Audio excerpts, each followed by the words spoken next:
what is happening today in Crimea and in Ukraine is, in general, is a new Russian colonization. And Russia wants not only to conquer Ukraine lands, but first of all to destroy Ukraine identity, especially Crimean Tatar identity, our statehood, and our right for future. Hello and welcome to Frontline for Times Radio with me, Kate Chabot. And today we are joined by the Deputy Director of the Ukrainian Institute Alim Aliyev. Alim, good to speak to you today. Thank you for joining us. Hello, thank you. Alim is a journalist, a human rights activist and a researcher and manager of educational and cultural projects. And Alim, welcome again. You're talking to us from Kiev, which in recent days has had regular daily bombardments and even in the daylight now. What has it been like living through that? It's it's our usual night, unfortunately, during this last 2 or 3 weeks when we waking up because I heard sirens, alarms, and after I heard bombs in Kiev and missiles in Kiev also. That's why it's our now common situation around the Kiev and not only in Kiev. On just tonight, missile launched from Russia to one of the districts, Kiev districts, and killed a few people and also children. Yeah. Is it the kind of thing that strikes fear into you, or is it something you're becoming so accustomed to now that you're almost numb to it?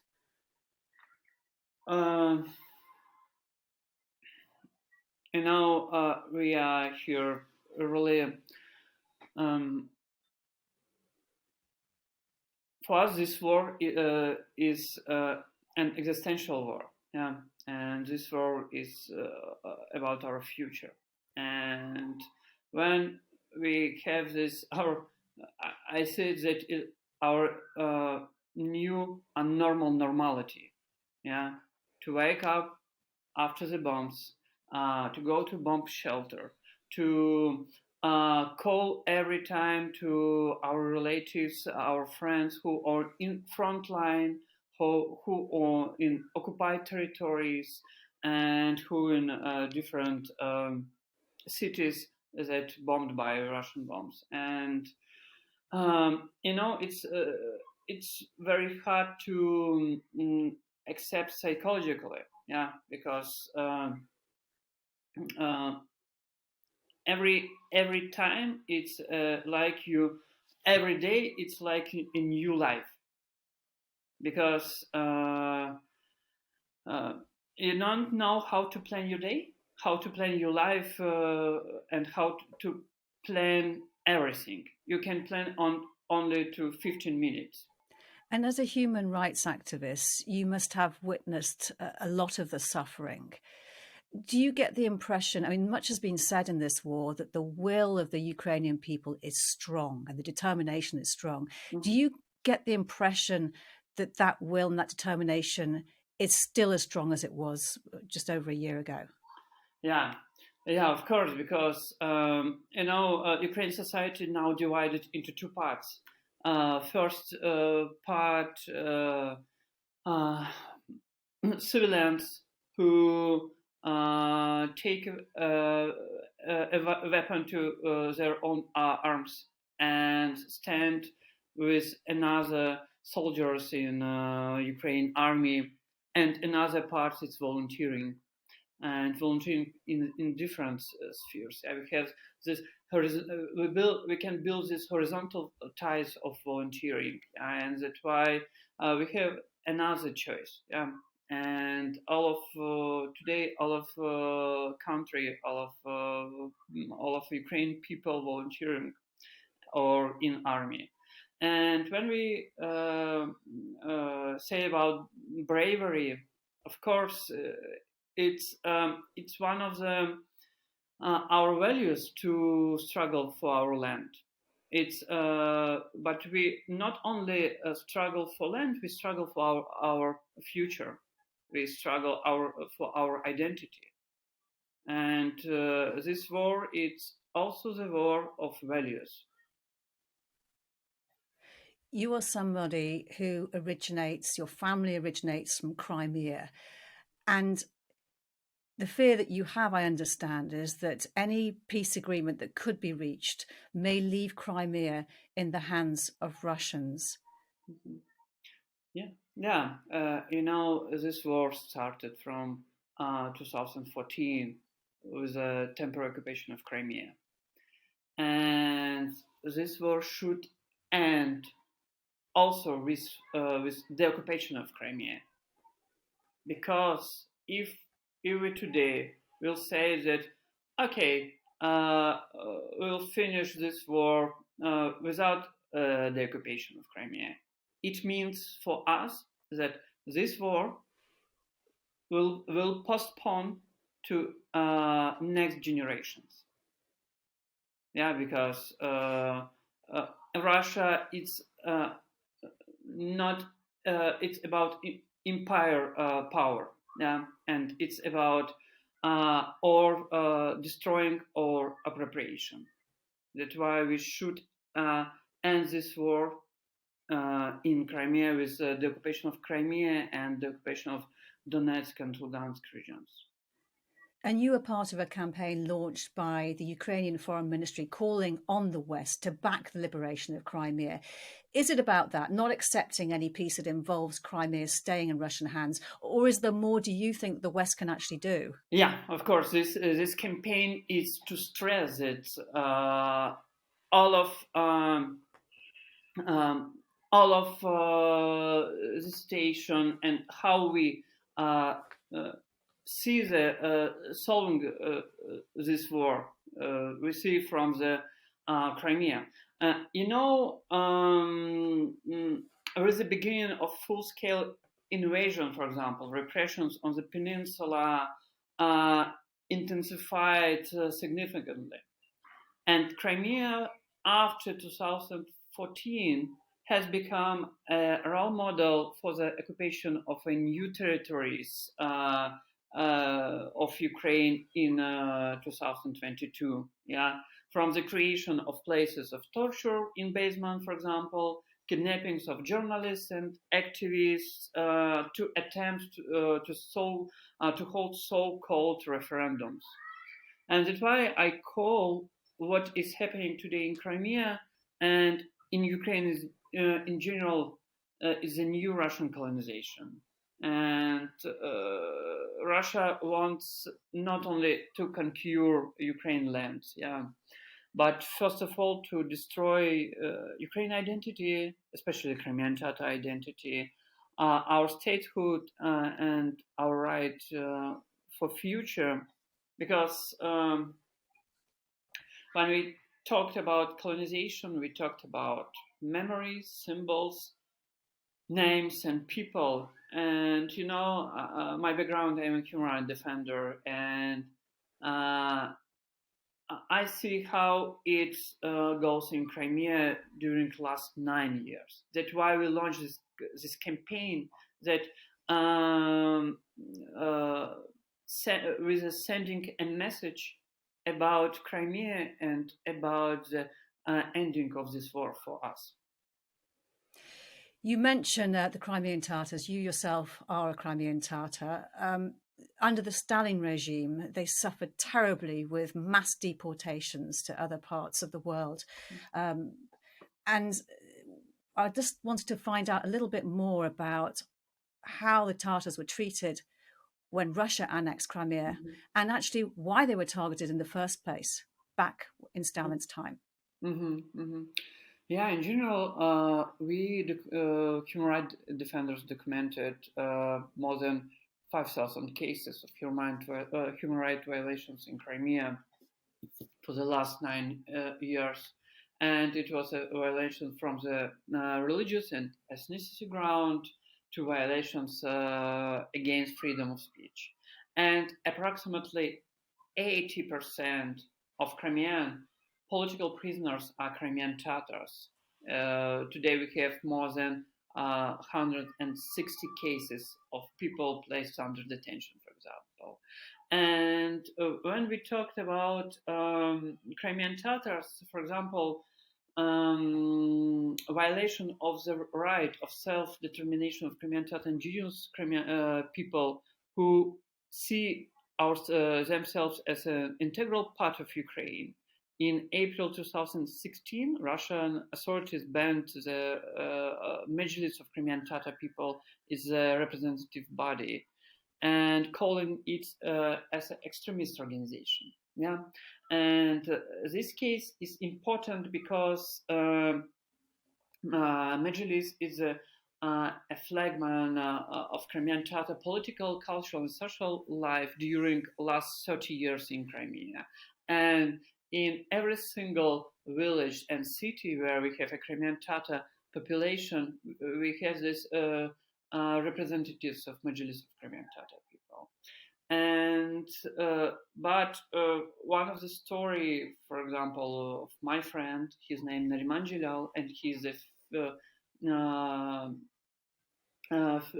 first deputy head of Majlis of Crimean Tatar people, and now he imprisoned in Russia.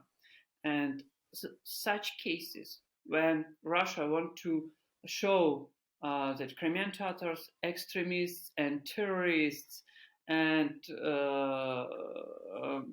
or kill us or just put us to the prison, it means that we have this new huge repressions from Russian side to Crimean Tatars especially. Because as I said, in generally Crimean Tatars support and supporting Ukraine and Ukrainian independence. Is that why Crimean Tatars are singled out as opposed to Tatars living elsewhere, because they're supporting the Ukrainian cause? Yeah.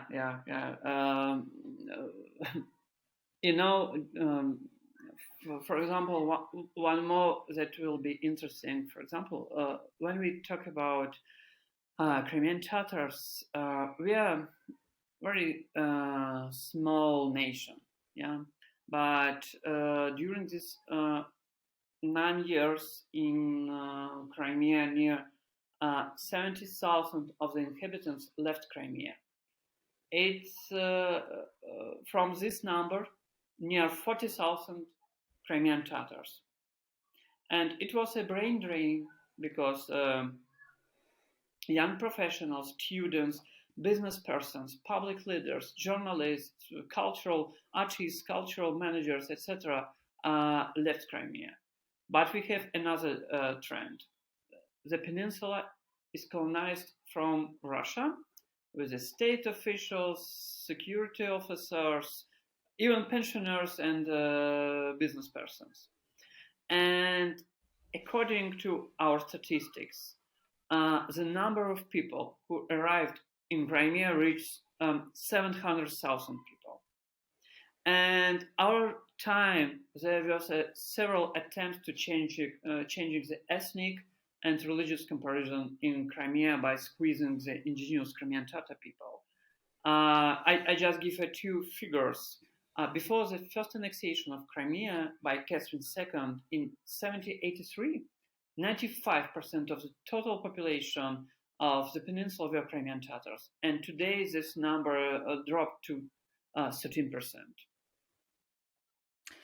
And what were relations like between Crimean Tatars and ethnic Russians before this annexation?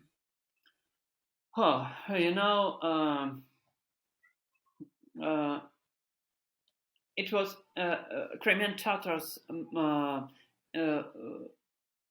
during 45 years. Crimean Tatars lived in the deportation. For example, I was born in Uzbekistan. And only in 1989 was the first wave of returning of Crimean Tatars to Crimea. And my parents, a lot of our people from Crimean Tatars remembering how Russian how Russians accepted us. Yeah, they said, "How you are murderers, you comes here, it's not your land, etc., etc., etc." Because after the deportation, Stalin's deportation, a lot of people, Soviet regime bring to Crimea, yeah, and these people settled into Crimean Tatar houses.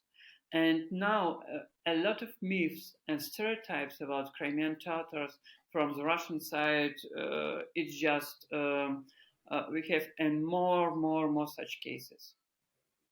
And what has life been like for Crimean Tatars since the annexation in 2014? Yeah, when I talked about colonization, it's our really colonization. It's about militarization and militarization of consciousness.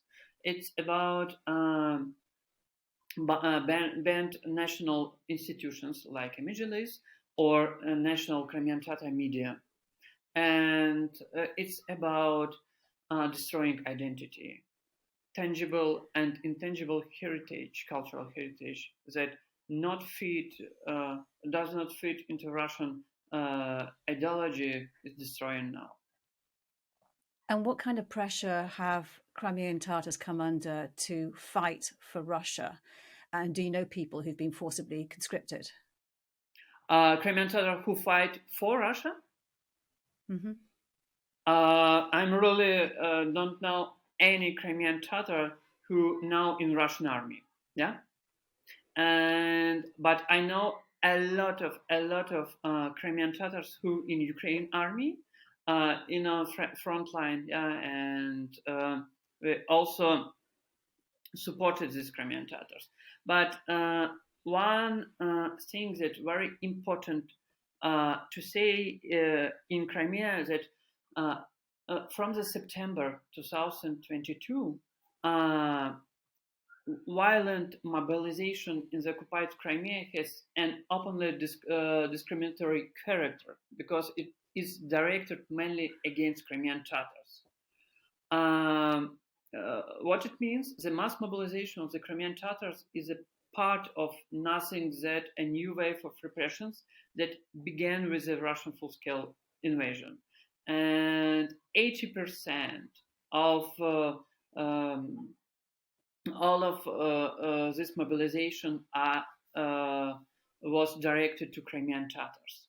And it's, of course, it's a war crime. According to the international humanitarian law.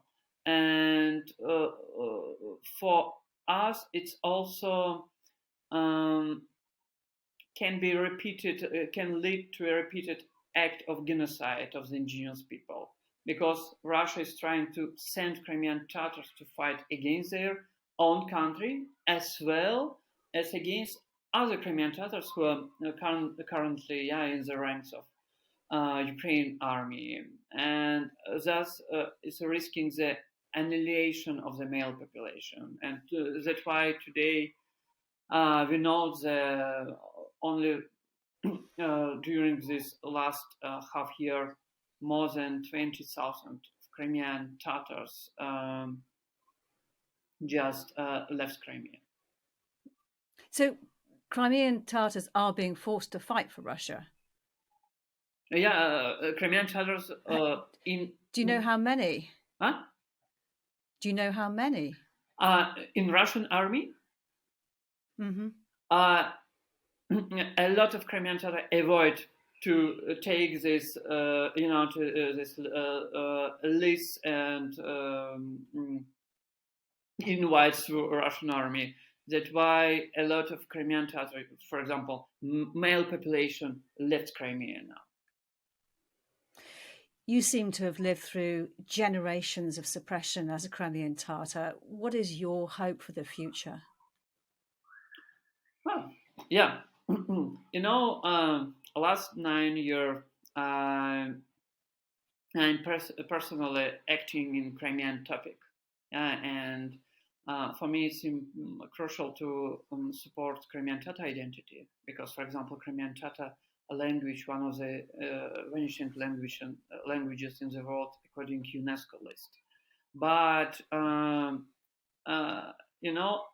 after the occupation, I will return to Crimea because we will have a lot of work here. Yeah, and we return with two flags, Ukrainian and Crimean Tatar flag to Crimea. And for me, it's one of my main goals in my life. Yeah, to return to Crimea and to help to make a Crimea as a peninsula, as a that gives and born new senses to the world. You want to go back. What will you do? How do you see your life when you go back? Yeah, first of all, I will visit all of my friends, all of my relatives, my parents, of course. We'll gather with Crimean Tatar community in our garden, and we'll. It's first day of the occupation, but also we'll have a lot of work here. Yeah, because Russia destroyed political, social, cultural institutions in Crimea, and we should rebuild this. And because Crimea has a huge potential, and this potential that can generate this new senses, not only for Ukraine but for all of civilized world. That's why I hope that we'll have a lot of complicated, challenging, but very interesting work. Alim Aliyev, it's been a pleasure to talk to you. Thank you very much for your time. You've been watching Frontline for Times Radio with me, Kate Chabot. My thanks to Louis Sykes, our producer, and to you for watching. Bye-bye.